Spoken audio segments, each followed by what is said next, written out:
Hello. Do you feel lonely? Do you feel trapped? Do you feel anxious? Do you feel sad? I think there's a fucking lot of us who feel like this right now. The world feels like a very dark place, like there's a lot to be scared about. But I'm not so sure.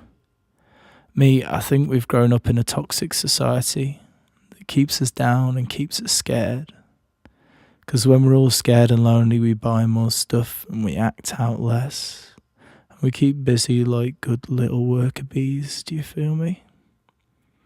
So I'm making this podcast. It's called Let's Escape. We spend a lot of time thinking about big problems these days, and I don't know how about you, but sometimes I feel very helpless. But we're not helpless. There's a load of stuff that you can do right now to make things feel better. Wherever you are, if you're sat in a chair, if you're in bed, if you're at work or on the bus, maybe you're having a shit, I don't know. There's loads we can do to make life more fun, to be happier, to feel complete. So come here and let me give you a giant big fucking hug. There you are. You needed that, right? So tune in, turn on, drop out, and let's escape together. Let's be blissful, you beautiful humans. Love yous. Peace. This is Let's Escape, a podcast about being happy and healthy in a toxic society. Oh, fuck. That's my phone buzzing in my pocket. Doesn't that make you feel on edge? I feel a little sting of alarm every time my phone buzzes. It's like it's saying, look at me, look at me. Never leaves me the fuck alone. So I put it on silent, but even on silent, I know it's there in my pocket. I know the comments, messages and notifications are there just mounting up. I think I spend hours a day on my phone or watching YouTube videos. It's another addiction. But I realised a little while back that it doesn't bring me much happiness. In fact, it gives me a lot more things to worry about, like Brexit and fucking hell. Palestinians getting bullied and their homes bulldozed and beaten and shot by soldiers. Donald Trump, his migrant camps and those little babies being taken away from their mums. There's been a lot of times I've seen pictures of dead bodies and it's a big thing, you know. And there's some nice stuff too. There's like some animal videos, they're nice. See my friends on holiday in clubs and getting married and stuff, having fun. But when I'm sat there alone, I just kind of feel a bit jealous, really, of those people having fun. I don't want to be jealous, because people don't post pictures of themselves when they're throwing up after that great night out, or of the long, uncomfortable silences or the arguments they have with their fiancé on that special holiday that they spent all the money saving up for. If you look a little closer at those selfies of those friends, there's often a few smiles that look a bit forced, a bit anxious and out of place. There's a direct provable correlation between social media use and depression, and that goes across every age group, every gender, just everyone. Thing is, every single one of those people in those beautiful photos has times when they feel desperately alone. Some people are really good at not showing it. Experts, professionals at hiding their pain. But we all feel pain sometimes. It's being human. Let me tell you a cool story. I was sat on this train to Liverpool, and I had my headphones on and I was listening to a podcast about how young people are having less sex than ever, they reckon. One of the reasons that I think for this is because we're losing our ability to just go up to people in real life and talk to them, you know? Because we've been so used to talking by Facebook or on our phones, and I'm listening to this podcast and through the gap in the seats, I see a pair of socks. Kind of funky socks, and they're feet up on a table, and the girl wearing them is wearing these cool hippie pants, and I think she looks interesting. So I have a bit of a peek at her face, and her hair is bright red, and she looks like a proper hippie, and I think she's cool. And I go back into my own world, and the train's filling up, and suddenly, out of the blue, this girl just sits down next to me, and I can't work out the reason.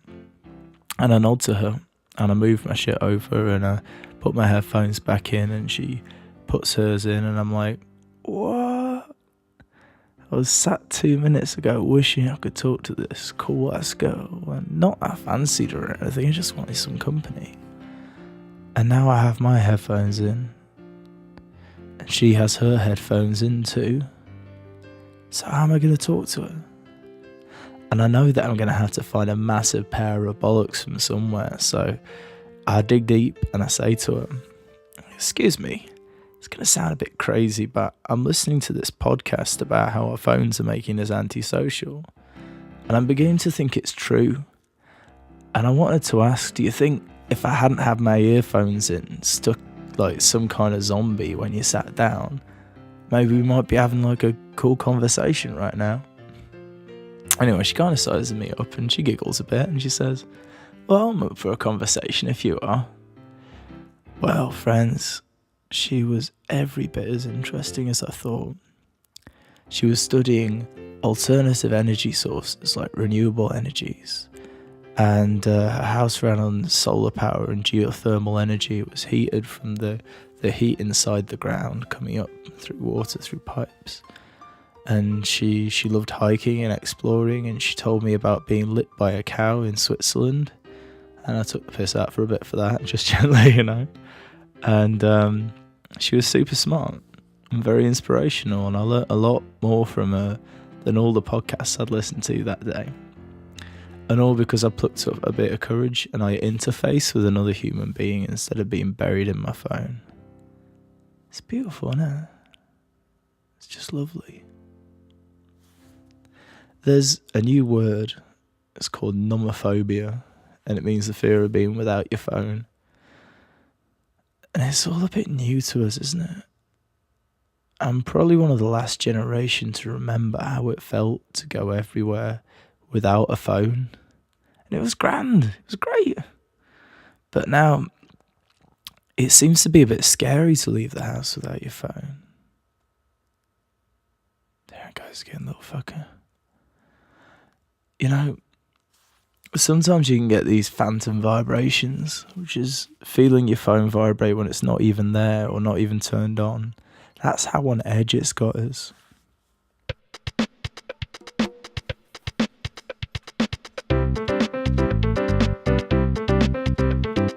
Phantom vibrations.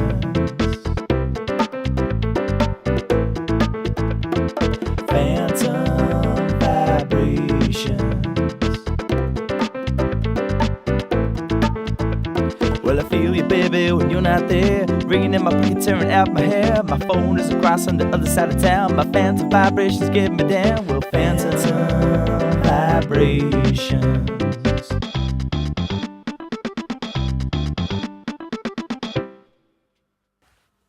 We can trace the uptake in smartphone adoption.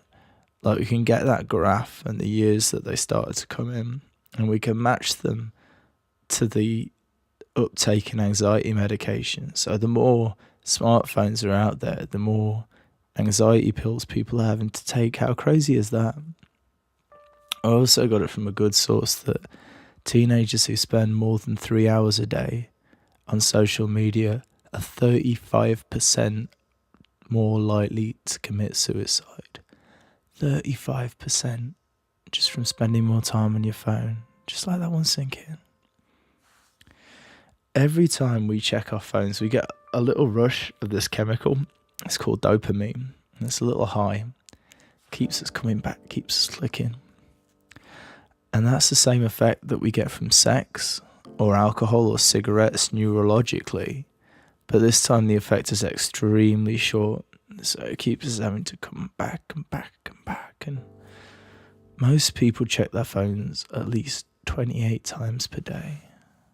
28 times. Everything about these platforms has been planned really carefully. They know what they're doing. Exactly how often the notifications should come in, if the sounds should fade in or be immediate, even if the note should be an A flat or an A natural. From the colours and shapes and fonts and everything about your phone, it's been designed to be as addictive as it could possibly be. Like, a bunch of scientists got people to turn off their phones and put them on the table in front of them, and they measured their concentration. And even if you have your phone turned off in front of you on the table and you're trying to have a conversation or you're trying to do a task, it still keeps you distracted. You can't concentrate if it just knowing it's there, because it's going, check me. Because all your friends are there, right? Aren't they? They're talking, they're having a good time, they're posting pictures without you, you know? You're missing out. You're scared of missing out because you're not there on your phone. But what are you really missing out on? Because it's not real. It's not real. It's just a load of fucking pixels, isn't it?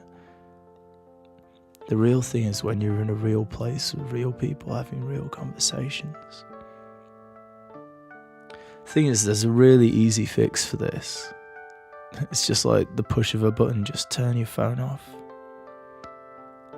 If you need to be contactable for some reason, like a poorly relative or whatever, just log out of your social media. Delete Facebook, delete Twitter, Instagram, whatever, there you are. One of the biggest causes of stress and anxiety is just gone at the push of a button. But you gotta be brave, you know? You can do it. Let's do it together. Let's fuck off Facebook and fuck off Twitter. Finally.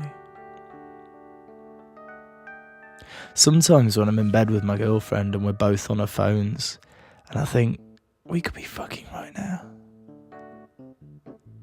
Like, if we were bored, I'd probably lean over and I'd probably start kissing you, Probably kiss every inch of your body.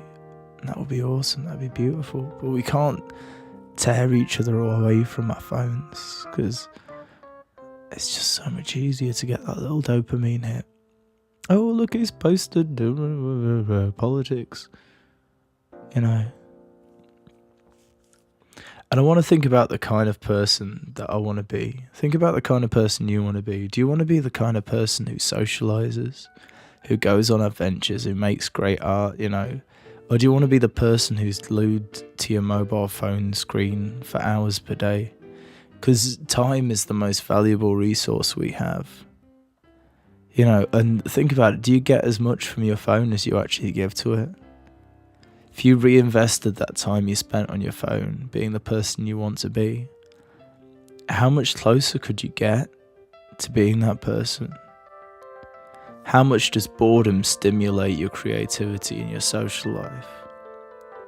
I mean, when you were a kid, like, wasn't it when you were bored that you picked up your phone and said, do you want to go out and play? Or like, when I was a kid and I was bored, I'd pick up a guitar and I'd learn a new chord, or I'd write a new song. And that's what's made me the person who I am, like flipping through fucking Facebook, hasn't, you know? There's this idea called mindfulness. It's like living in the present. What it means is like everywhere you are, everything you're doing, you try to keep your full attention on that task and not get distracted by other things. Like if you're cooking a meal, you focus on cooking that meal. And if you're building a model, you focus on, or drawing a picture, you know, or maybe you're just walking down the street and you focus on where you are and your surroundings and you take in the things you haven't seen before. And if you focus on this task and you're not getting distracted by, you're not thinking about your gas bill or Donald Trump or whatever, this has been shown to be very good for your mental health. Living in that place in that moment, which until the advent of the printing press, it was very difficult to live anywhere else but in that moment. You know, but now we have so many potential distractions and so much knowledge flowing in from every corner of the world. And your phone gets right up in the middle of that energy, of that place. And it goes, distraction, distraction. And it means you never really are where you are. Our minds are really somewhere else. That's why we need to disconnect from our phones. We need to focus on that moment, because when we're focused on a task, it gives our subconscious minds the freedom to organise the things that we processed in that day. It's vital to our calm and to our well-being. Can you imagine, a few hundred years back, we wouldn't have known much about what was going on outside our village or our town. We wouldn't have known what was happening in Syria or Palestine. Do you think we were happier? I've no idea. I'm just a dickhead with a microphone and a brain and a heart, But tell me, maybe you've got a better idea than me. Sleep. Sleep's an important one. When you're looking at a phone or laptop screen before you sleep, it stops the production of melatonin, which is a chemical that you need to go to sleep. And when you've got that bright shining light or that distraction in front of you, it means that that melatonin doesn't go into your brain and it doesn't let you relax. And it's a good rule to not look at any screens for 40 minutes at least before you go to sleep. Because sleep is so fucking important. It's like super important. Happiness, oneness, good health, like balance, it all needs sleep to make it work. So you got to respect those Zeds. Respect those Zeds. Because if you don't, then it's not going to help you feel good, and it's not going to help you feel happy.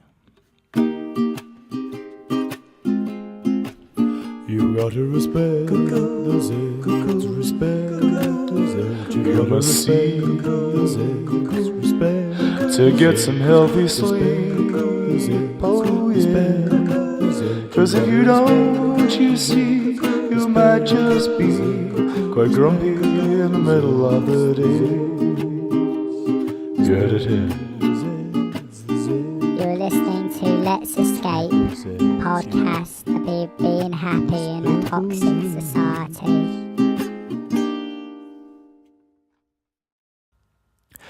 Sometimes I get into arguments on social media, and this is a bit embarrassing because I feel like I'm a gentle, compassionate person, but there are certain issues, certain things that are going to push my buttons, And what I've realised is that Facebook knows this, and it feeds me the things that push those buttons because they know I'll react to it. And if I react to it, that gets more people reacting with Facebook, gets more advertising, more money for the company, more reach. And if someone in my friend group posts something about how all men are dicks, or something ignorant, you can guarantee it will be in my feed because that little fucker Facebook knows it's going to hit me in my softest spot. Because I have some traumas and shame relating to gender and relating to other things, and I feel like I have to come in and say, you're being sexist, or, even just gently, but that person replies, it's never going to be something good, it's never going to be something that I agree with, because they posted that in the first place to hurt people like me who feel tender and judged by their gender, and they'll kick out, That's probably just because they have their own traumas and their own anger in their lives. Their own hang-ups from things that have happened to them, and Facebook will feed us this because it doesn't care if we like a post. It doesn't care if that post helps us. It just cares that we click and we comment and we interact. My friend Frankie and some others would like me to talk about offence. It seems that people on Facebook are very easily offended sometimes. I don't think that's news to anybody, And a lot of people say people get offended about stupid things, but the person who's offended, if they're genuinely offended, they don't think it's a stupid thing, So a lot of that is just about a little bit of empathy. And people call each other snowflakes, which is meant to be an insult, but I can't think of anything more beautiful myself than a snowflake. Little tiny crystalline patterns are completely individual.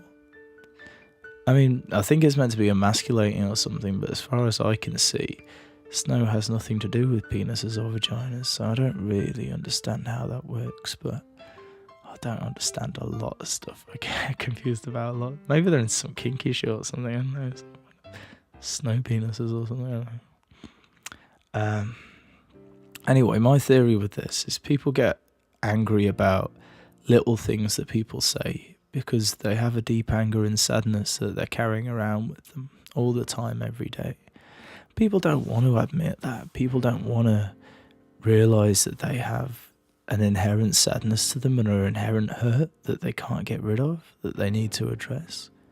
So when somebody says a bad word or makes what they see as a rude comment or ignorant comment, they pin all that sadness and all that anger onto one person, as if that type of person is everything that's wrong with the world. And really, they just can't find a reason for all that sadness and anger. Or they don't want to address that reason. It scares them. I think what it is that secretly we all want to be running naked through a forest.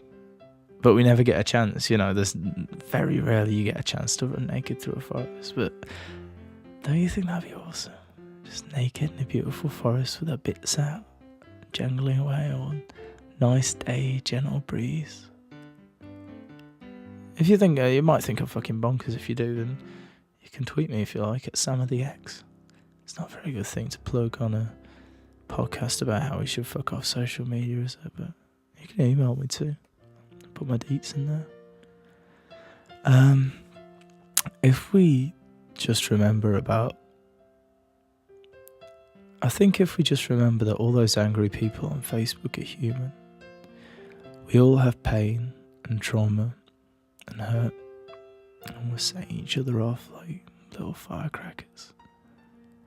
It's a lot harder to get likes on something that's gentle and beautiful and calming than something that's filled with rage or pain or sadness. So spoon feeds us pain. Just turn it off. Just try it just for a day. Delete Facebook. Delete Twitter. And yes, you too, Instagram. Just because you're a little prettier, a little cuter, doesn't stop you hurting us. And if you can handle that, log out for an entire day, or just turn your phone off for a day. See if you can do it. See if you're happier. I fucking bet you are. But I need my phone to communicate. That's what I say to myself. I can hear you all crying that at me through your podcast provider. That's fair. We live in the 21st century. People expect us to be connected up. But honestly, how much of your daily communication can be put into 20 minutes in the morning or evening when you turn on your phone just to check your messages? How many of those message blips really contain essential information or really matter to you? I'd say the essential information comes from people's eyes, people's smiles and their laughs, and occasionally their tears, And you need to be there in person for those. So escape your phone, throw it in the fucking river, or better off, sell it or recycle it. Maybe just turn it off and put it in your backpack or in your drawer until you really need it. Let's escape from phones and the internet and go outdoors, see real people, real friends, because everyone's your friend potentially, you just haven't met them yet. Every granny on a park bench, every beardy man in a coffee shop, every suit on a train, every homeless guy begging in an archway. They may not all accept you, but if they don't, it's their loss, it's not your loss. Because you're fucking beautiful. You're a unique and amazing person. You have something to give that nobody else can. I promise you that, because I can tell, I know. So be brave, be bold. Fucking love you. Have a hug, go on. Have a podcast hug. Oh yeah, that feels good, doesn't it? I'm going to end each episode of this podcast with a piece of original independent music, because I know a fuck ton of incredible musicians who need the word spreading about what they're doing because they're extremely talented. But this first piece of music is something I wrote. It's something I wrote for a friend who was writing a lot of very sad and introspective music, and from that I talked to her and I could tell she was having a really bad time. So I wanted to write her a very positive song, but something happened while I was writing it. Suddenly this line came into my head that was like, I want to kiss you right on the lips tonight. And it was the right line, it was the right place and the right song, so I couldn't change it. But after I'd written that, I felt like I couldn't show it to my friend because I put a load of stuff about fucking kissing in it. Maybe I wanted to kiss her subconsciously, I don't know. But when you're comforting someone of the opposite sex, you can't bang on about kissing them. Or maybe you can. I don't know, sometimes maybe it feels right. But if I couldn't show it to her, maybe it will help you feel better. It's called Writers of Rhyme. Hopefully it will bliss you out somewhat. Anyway, I love you, you beautiful, incredible humans. There's so much beauty and heart inside this world. Together we'll light up this darkness and escape. Till next time, have fun.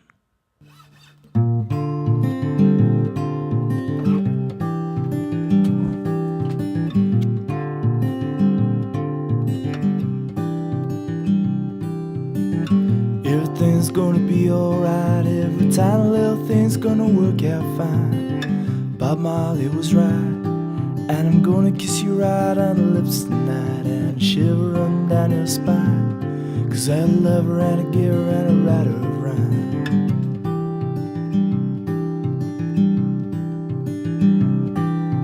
Darkness pulls you down, and a star gets smothered in a one-horse town. Let's invert that frown, and we'll lather in the weather with a brand new sound.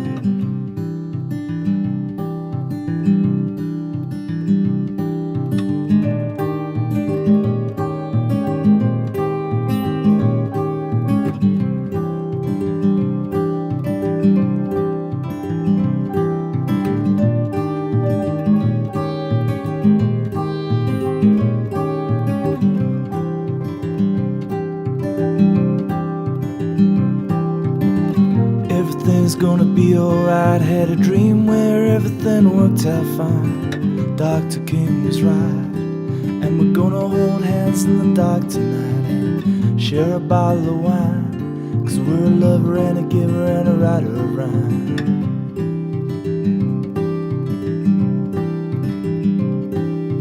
Angels raise you up, well, you shine like fusion and you fill my cup. The apples which we suck will bathe in the glow of a higher love.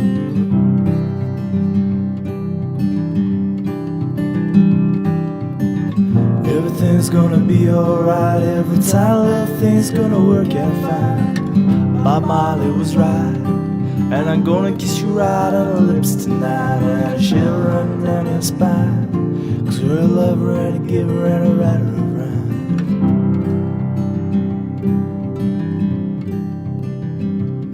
'Cause we're a lover and a giver and a writer of rhyme. 'Cause we're a lover and a giver and a writer of rhyme.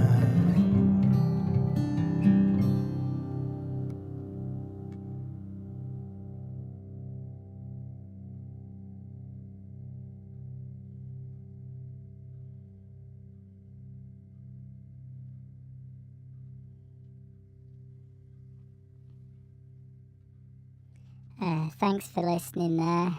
That's been the Let's Escape podcast. It's a podcast about deep stuff, really. It's my job, that's my role in the operation. I research the deep stuff because I'm pretty deep. Captain Deep, they call me. round here. Can I have a packet of crisps, please?